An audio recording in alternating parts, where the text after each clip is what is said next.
Hi Neil, this is Drishti here, and it's my pleasure to welcome you to the Engati channel today.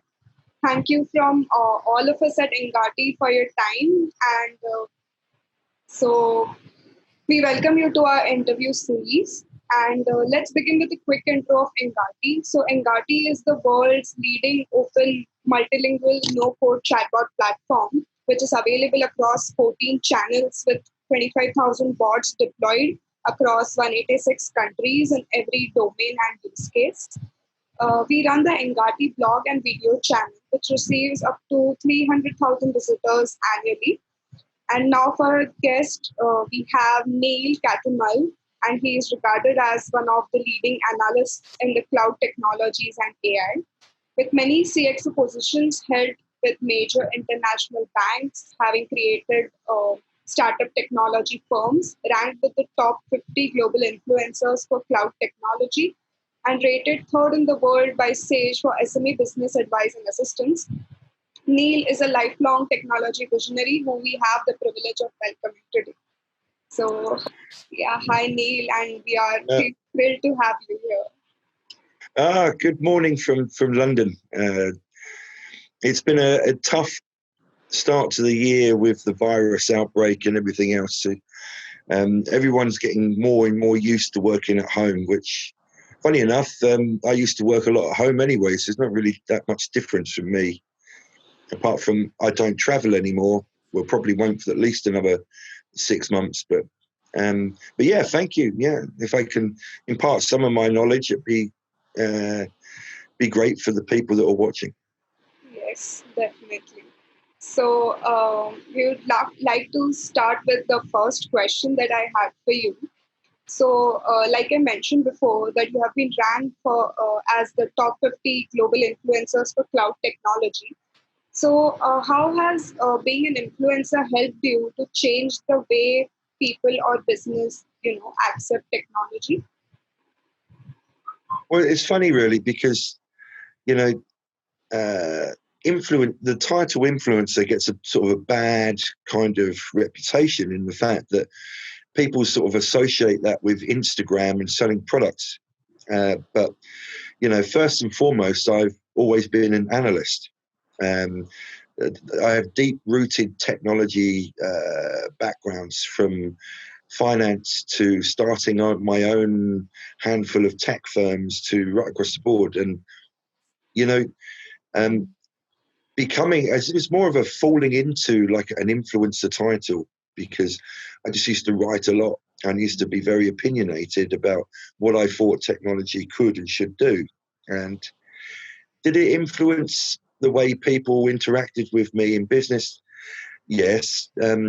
People started paying me, which was a bit of a novelty to start with, to write about their products and services, and still do, and then, it's like success begets success. Once you start being successful, it snowballs. And now I write for all of the main tech vendors, from Oracle, IBM, Google, you name it, right across the board, about their tech and how they should place it, what they should do, how the different use cases for it. And that encompasses right across the board, from AI to blockchain to cloud tech, hybrid cloud, multi-cloud, blah, blah, blah, blah, blah, blah, and every other buzzword acronym in the tech world you can ever imagine. And so, in answer to your question, really, has it improved my career? Yes. Have I benefited from it? Yes. And do people see me differently? Yes, but that I have probably more of a personality with it, so I try to be a little bit jokey and a bit more engaging. So I'm not your traditional product placement advertiser, if you like. Okay.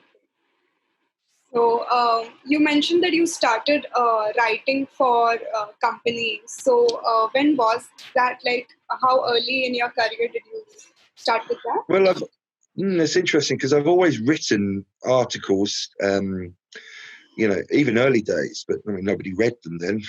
Apart from the companies I was working for, I'd write white papers, documentation on services that needed documenting and handing over to be supported by someone else. I started probably about 10 years ago, really, writing it quite avidly, but over the I never got paid for that. It was like, well, okay, what's your opinion? We value your opinion. I said, okay, and then it sort of started to snowball about 10 years ago, where because I read a lot. My biggest advice, if anyone wants to get into being an influencer, is read, analyze, and air your opinions. And the more you do that, the more people will respect you and understand your interpretation of technology. So, I'd say about 10 years ago, and consistently do it. The thing is, you can't just write and analyze a marketplace and then stop and then start again. You got to be consistent every month, every week, every day, to keep doing it, because the technology is changing. Now, with the emergence of AI and certainly with more ML being out there, machine learning based algorithms, is incredible. There's amazing things you can do with it. But a lot of the general understanding of it is misunderstood. So, you need somebody to explain it in layman's terms, and never assume that people know what you know. You need to dumb down the understanding and the analogies, so even people on the street who wouldn't even use the technology could understand what you're doing. And you see that more and more prevalent with people like Microsoft spending humongous amounts of money with oversimplifying adverts on the television about their AI for good, etc. It's great, right? But they don't quite demonstrate to a further degree. It's more of a high level. But I like to demonstrate use cases for the technology, because then people understand that. And go, oh yeah, I can use that technology for this. Oh yeah, I can understand that. I can do that. And once they have that light bulb moment, they get what you're talking about. Yes, that's right. Yeah. So, like you mentioned that the technology is developing rapidly. So, what do you think is a life cycle for any product or service in this time? Like, how fast do the businesses have to update themselves? The thing is, because there's been such a shift in technology and services, you've got, depending on what market sectors that you're working within and the technologies that you're supporting or implementing or basically trying to implement, the technology life cycle for hardware is ultimately different from software and services. So, there used to be a rule of thumb in the banking world that there was a 3 to 5 year hardware refresh cycle. Now actually the hardware has become more relevant. It's more of the software that you run on that hardware. People and companies tend to extend the hardware life cycle, only because they'll just, for example, if I had a virtual estate in my environment, so everyone has some kind of virtualization, whether it's from a VMware hypervisor point of view to any other virtual server that can do, like, for example, a SQL estate or something like that, or warehousing. The hardware needs to be capable to do that. So there used to be a rule of thumb that it would be about 3 years at the max, because there was a big reason behind that. Because from a financial point of view, the hardware would depreciate as an asset if you own it over 3 years. So you write it off. So I buy a car today, for example, 3 years later, I would write that off as okay, I paid for that, and that has not got any value to me anymore. Same with hardware, with technology. Now, it's not so much about writing the hardware off, it's what can I run on my hardware? And if I can't run it, then I'll renew my hardware. And then if we move on one step further than that, it's more of the fact of, actually, I don't want any hardware. Can you just charge me for a service. So now you'll find that organizations like service providers provide that service to include the hardware for you. So you don't have the cost of ownership for it. You just have a service line cost as a business that includes hardware. And so you don't have to worry about the hardware refresh or the patching or the updating the software. You only literally are responsible or own the applications that run on top of whatever you're being provided as a technical service. Now, if we move going into the future from today onwards, 3 to 5 years down the line, now the software now becomes a commodity in the fact that what do I do with my hardware? Now I've put my base infrastructure in place. That enables me to run all kinds of software, whether it's been coding, whether it's whatever it may be, any virtualization, microservices, etc. Now it's like, well, actually, I'm going one step further in the fact that the hardware is a layer that's irrelevant now. So, for example, I'll give you a good point. I had a really good conversation with someone yesterday about the introduction of microservices right across the board on a serverless platform. So Google have been working on this for a while and they use it internally, but changing the whole complete protocol. So not even using TCP/IP, using a crude form of what they call UDP, if that makes any sense. Yeah. And so the connection is just broadcast out, and I can actually broadcast to have enough to run that effectively. Doesn't really matter what hardware. Now, this going forward is going to be a big thing. Why have I mentioned this? Well, that will be the future. Many different providers are providing you that singular service. So I could get a database service from one company. I don't know, a finance service from another, right across the board. Yeah. Now, and I don't even have to have the same hardware.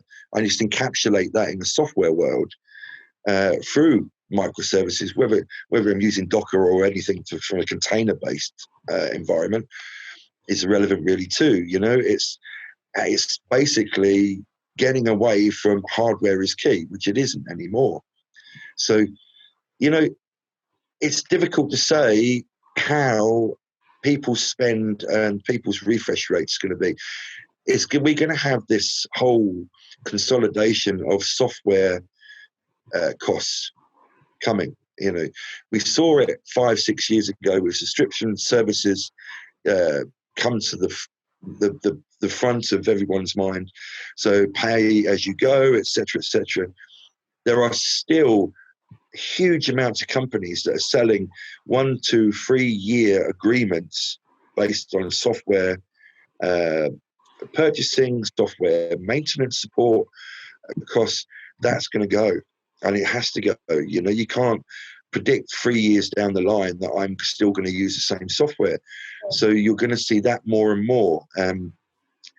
On top of that, you're going to have more software services. It's more about the application and the data. It's not, you know, people are getting away from this now. They're not tied to one provider anymore. And the choice is going to be it's going to be a crazy time in tech at the moment. It's a really crazy time. That's right. Yeah. So, like you said that the banks have, or, you know, they used to follow a thumb rule or, a specific, structure to implement these things. And I think there are still some banks all over the world who are still following the traditional method. So how do you think, or when do they shift to cloud technologies? Well, I think this pandemic outbreak is forcing more people to go online and more to transform their IT estate digitally than ever before. Yeah. So if there was been a better reason to do this, or a good reason to do this, now, and you'll find that, you know, it's very, how can I put it, regional. You know, I have worked and I still work all over the world. And for example, in Europe, it's by country, people take things differently and adopt things differently for different reasons. For example, you know, Germany, very draconian, very organized, very rigid, tend only to keep to a rule-based policy for what they do. And that's not just in technology, that's right across the board. And to change the way of thought of the way that they work is much harder. So the adoption will be a lot slower.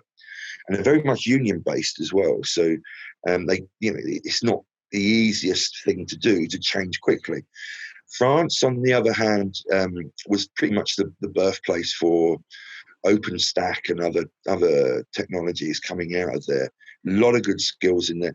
That's very fast flowing.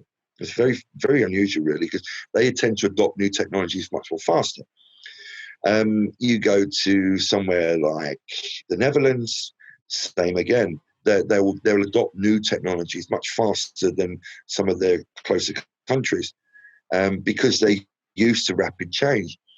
UK, very, very close to it, because we're so competitive, because everyone wants to live and work in the UK and compete, and it really is very, very competitive. So to be competitive, you need to know your market. You need to be able to deliver faster, innovate faster. So you'll find some of the most innovative companies, tech companies on the planet, majorly settle in the UK. The US, on the other hand, is constant change as well. So, but it's very regional, and from a banking point of view, it's the same, right? It's I used to work for a German bank. I used to work for an American bank. I used to work for a Swiss bank, and the cultures are very similar, but their influences aren't. Some are influenced from a board level of the bank of what we should do for a strategy point of view. Some are influenced from what their competitors are doing, and some are influenced from like chief architects, someone like me, that say we should do this, need to code for this, and if we want to achieve X in 2 years' time, adopt this curve. That's probably a bad choice of words with curve and what's going on at the moment, but it's true. It's and obviously money comes into it, right? It's a budget. If you've got budget, ultimately you can do anything. So, and banks used to have big budgets for technology. They don't anymore. They really don't. Sorry, I waffled a bit there, but hopefully that answered your question. Yeah, but do you think that hardware is more like software is more budget friendly than hardware right now? Yeah, I think so. Unless you're buying a laptop for working remotely from home, funny enough, a lot of the IT distribution companies that I know have sold out of laptops now. You won't be able to buy them, only because of this pandemic. But in any other way, hardware is considered, well, we've got hardware, it's not, people don't really consider hardware as the future for technology. It's software, and they take that inherently differently. Right.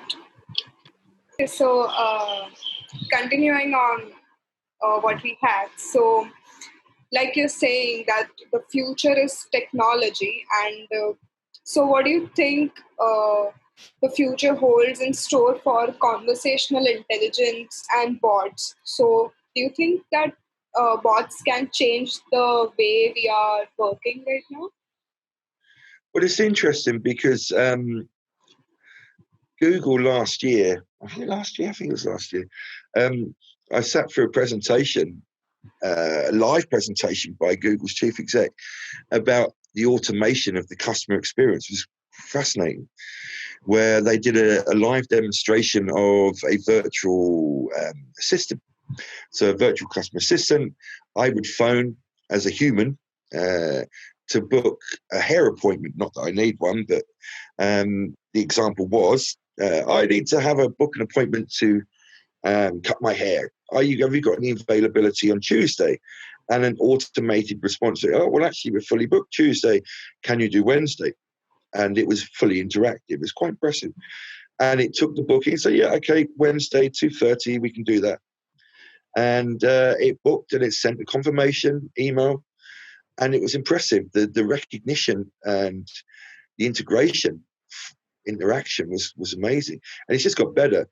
However, since then, everyone's trying to do this effectively to improve their customer experience and introduce bots for everything, really. And I was reading an article when was it? It was only a couple of days ago, that was suggesting that 40%, nearly 40% of all internet traffic was based around bad bots. Bad. You think 40% of traffic?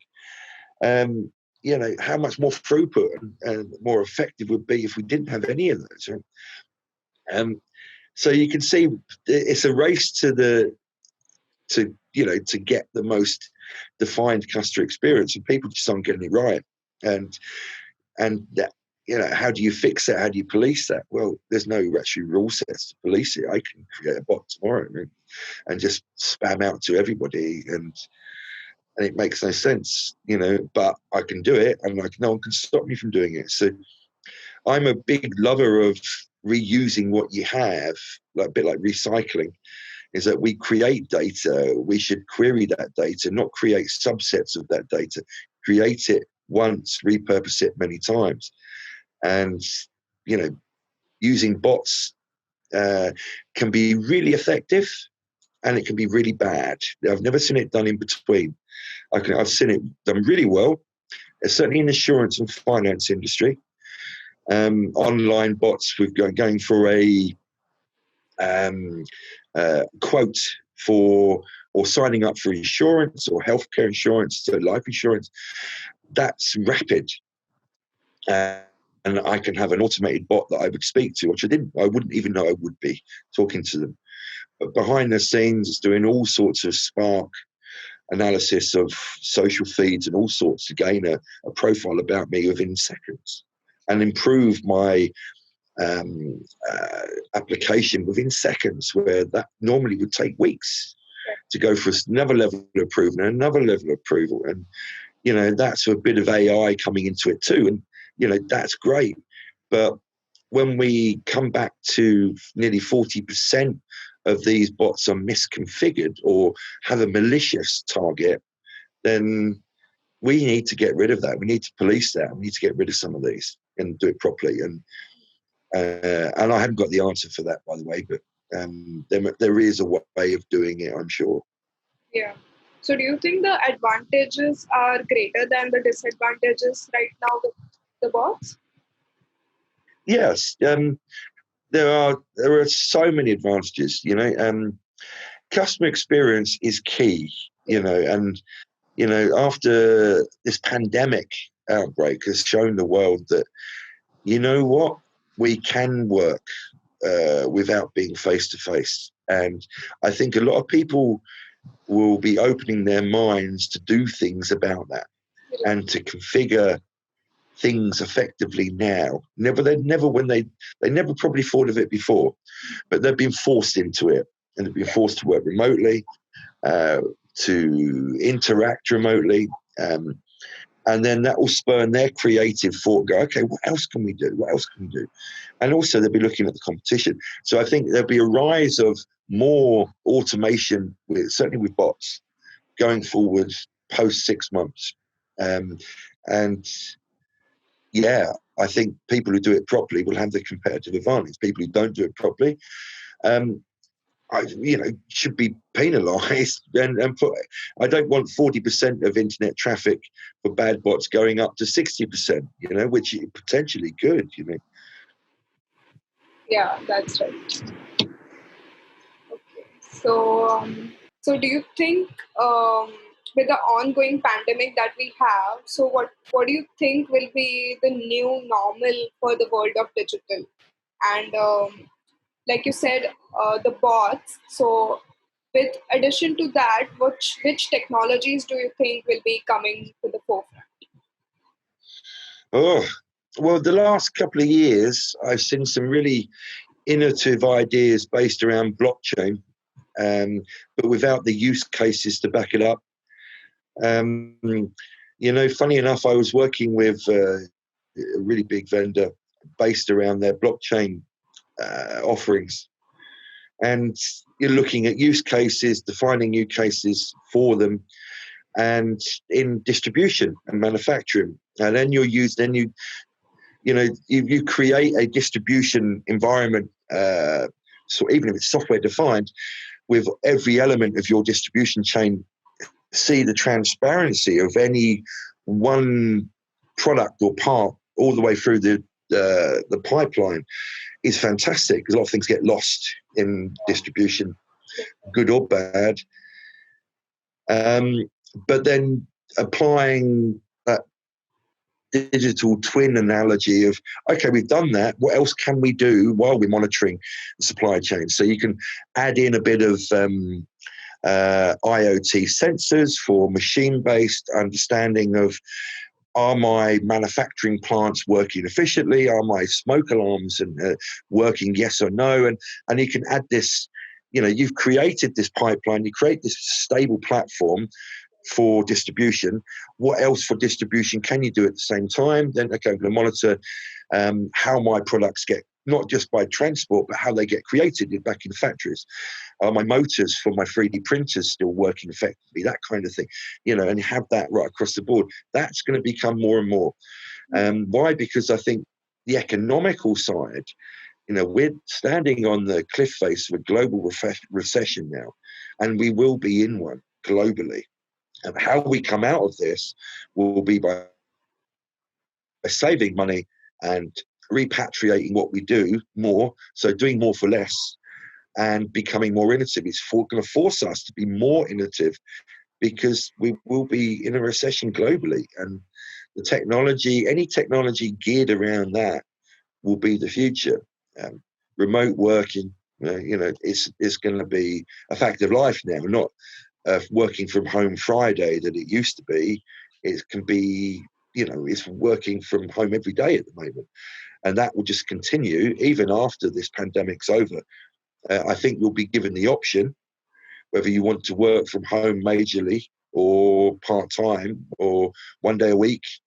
And I'm guessing that you'll probably end up getting paid accordingly, So, and the technology is coming forward now, it's just mind-blowing. I mean, we're talking, there's some radical stuff in the next 12 months that I'm under NDA, I can't really talk about really, but some of it I can, and this will be more on the application usage. So, if you look at the pandemic outbreak now and the applications that have been written specifically to track where people are,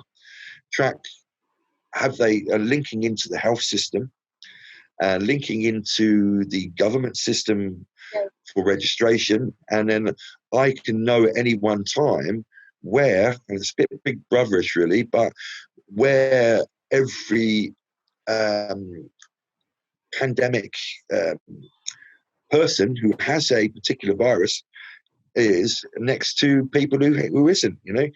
It's it's going to be more that way, and it's going to be more track and tracing where we are, what we're doing, what we're eating, where is it coming from, and it's going to put the world on edge. So anything that's going to track distribution, movements, travel, or deliveries, etc., I think is going to be massive in the future, absolutely massive. The underlying technology really will come relevant because we only care about the application side and the end user case. Underneath that, there's a herd of technology that, that's, we can call it multi-cloud, hybrid multi-cloud, or, serverless computing using Kubernetes to manage that. We can create whatever we want rather than using, REST, like, stateful APIs. We'd be using something else that doesn't require us old technology, stateful APIs. So, it's going to change, and that tech is going to be massive. Right. Yeah. But do you think that people will start leveraging blockchain in their companies? Because when it came, new to the market, it saw an upcoming trend. But I think in 17, 18, it dropped off. So what do you think is the reason? And Well, like in any technology trend, there's an element when it first comes out. It's like, oh, this is new, this is funky, I love this technology, and then you have an adoption rate, and then and you go, okay, this is great, let's get into it. We need to get into this technology. So, let's do some feasibility studies on blockchain. What is that all about? Because everybody else is doing it, and it's a trend. Once that trend levels out, they're going to go, well, okay, we've got this now. What can we do with it? No one really thinks what we should do and then apply the technology that's needed. They go into the trend and then they realize, well, okay, maybe this doesn't fit for me. Or so what are other people doing with? What can I do with this? Now, we plateaued last year where it's like, okay, well, everyone thought it was great in the association of blockchain around cryptocurrencies. yes, Well, that's great. Yeah, that we can see that. And people were setting up crypto exchanges underpinned by blockchain, etc. But it was slow, right? yeah, It couldn't do that transaction quickly because it involved a lot of nodes, and yeah, that the response time wasn't fast enough.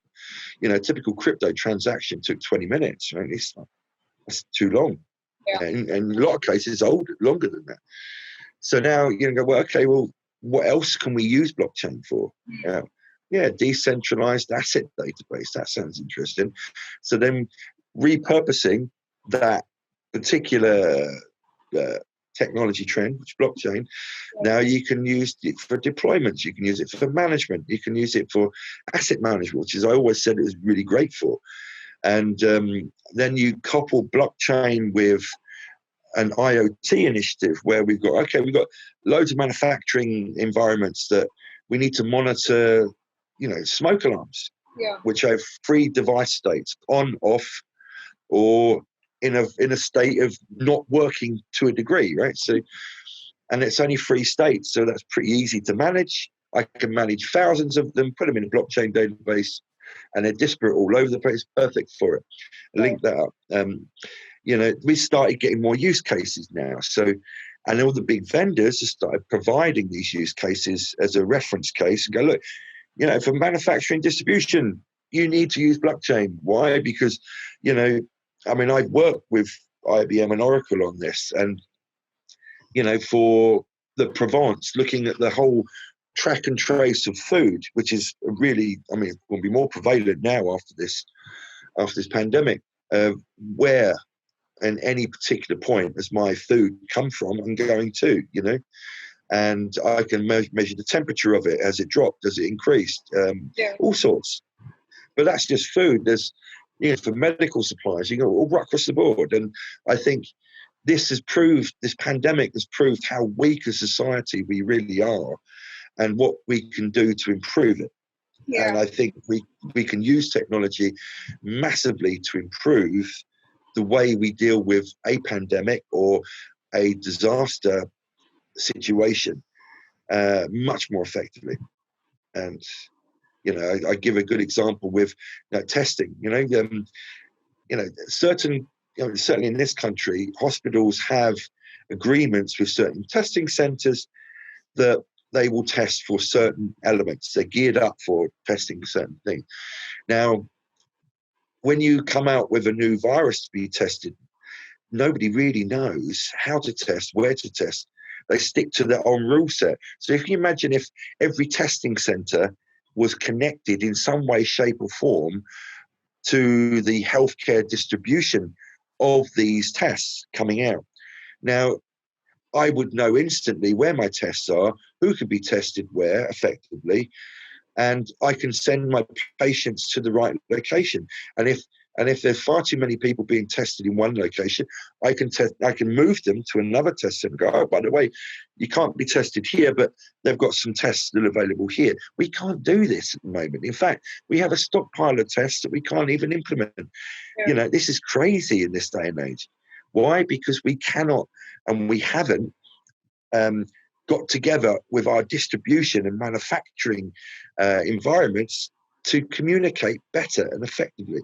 And I think blockchain will really, really come on its own with that, I think.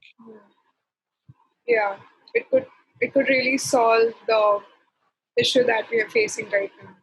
Yeah, absolutely. I mean, but just that, they never saw any value in it probably, or they didn't think of it at the time, or they saw it was too big a change to implement. And it's not that big a change. It's, yes, it costs money, but everything costs money to do something, right? You can't do anything, and so, but the outcome is far way outweighs the cost of doing it. Bigger than the losses, at least. Yeah, exactly. I mean, globally now we're looking at millions of people dying from this pandemic where they don't need to. People don't know whether they have the virus or not. Basic understanding like this, that we should be able to produce and manufacture tests that, like a pregnancy test, will tell you, have you got it? Have you not got it? Or have you had it? Those are the 3 questions that you need to ask. It's very relatively simple. I mean, I did a lot of study and trained in oncology, so long time ago. And so I know how quickly a simple protein test like that can be developed. But then you've got certain variables that you've got to consider that become a little bit difficult. But if you have enough people working on it, you can produce it. So we need to adopt technology in the right way, and we're just so slow, globally so slow at doing it. Maybe just because it just came as unexpected and nobody thought of this before, Yeah, but the thing, You're all but and not proactive. Maybe that's why. Well, the thing is, Dristy, we've lived through these times before, right? So you won't remember it because you're too young. I certainly won't remember it because I wasn't born either. But come back 1918, 1919, which is, 100 years ago plus, we had something called, was it the Spanish flu? Yeah. In the First World War, which millions died, right? Millions died for this. We forgot about it. Okay, yeah, we got that. It was during the war, and so we never learned from that mistake. Now, you fast forward to 2003, right, when bird flu came out, and then we got SARS, and then we got MERS. We've been shown that this happens. We've been shown this is a problem, but we do nothing about it. We always think, oh, it's not going to happen to us, or it's not that many people die from it. The common influenza originated from animals itself, right? So it's an influenza, it's the flu. And everyone go, oh, yeah, we got the flu. Right? And it's seasonal. Now, and where did we get this flu from? Exactly. We tried to give a flu vaccine. Doesn't work because the virus might mutate, right? We knew this was coming, but we neglected to do anything about it. We never planned for it because we thought it would never happen, even though it's happened before. And how stupid are we as a race, Yeah, I guess we're all just left stoned now. Yeah, I mean, we need to look at other ways, right? There's other ways. Think out of the box, and we tend not to do so. But in technology, we always think out the box. We always think of what can we do? How do we hit that challenge, or whatever hackathon we're involved in? We can create a solution that is underpinned by technology. Now, we can't do that in business because we know tech, right? We are not the president of the US or the prime minister of the UK, but what we can do is provide a technical solution for a real human physical problem. Whether that's adopted or not is a different kettle of fish, really. But it's sad that we don't learn from our mistakes. People are going to die, and this is just a start. I mean, if we forward think for a year down the line, it will be we still have this virus is out, and we will have it forevermore. The only people that will benefit from this are the drug companies trying to make a vaccine, the test manufacturers. Really, nobody else is going to benefit from this, really. Maybe some consulting about how you should be prepared for a pandemic. But what we should be looking at is we need to take it as read that this is going to happen, so we put things in behind it to support it. But we always react rather than be proactive. You know, it's always going to be the same, and just need to be ready. Yeah. So, do you have any, tips or something of that sort on how businesses can recover or at least maintain during this pandemic using any digital technology or something of that sort? You see, the problem is with this pandemic, many businesses will fail, and some of the most biggest ones in the world will go bust. You look at the industries affected by this majorly. My industry, as in I talk and write and consult about technology, I can do that from anywhere anyway. So yes, it will be disrupted slightly for me, but then I will gain more business by engaging new people that want my advice and want my opinion, etc. However, people wanting to go on holiday can't travel. So the airlines will have major problems, you know. There'll be multiple bailouts by governments for the major. I mean, you can't have an airline go bust if they're supplying distribution and urgent distribution products and services. You know, so there's going to be a humongous amount of money to bail out some critical companies, and the airlines are one. Absolutely. Then you've got, from a manufacturing point of view, from a distribution point of view, I mean, technical services, the companies themselves are only operating a skeleton crew now because they have to send them home. So, you know, I read an article this morning that literally 800,000 companies are on the brink of going bust in a week. In a week. You know, we are looking at a global recession like we've never seen it before. And we need to start thinking out of the box of how to stop this before. If we know this is going to happen, why are we just going to let it happen? This is crazy. You know, I mean, there's cause and effect.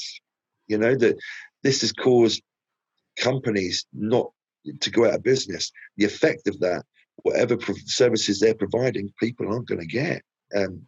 And there's going to be an awful lot of out of work, no money to support them, and it's going to be horrible. You know, I hate to be, you know, like talk about doom and gloom, but that's the harsh reality of it.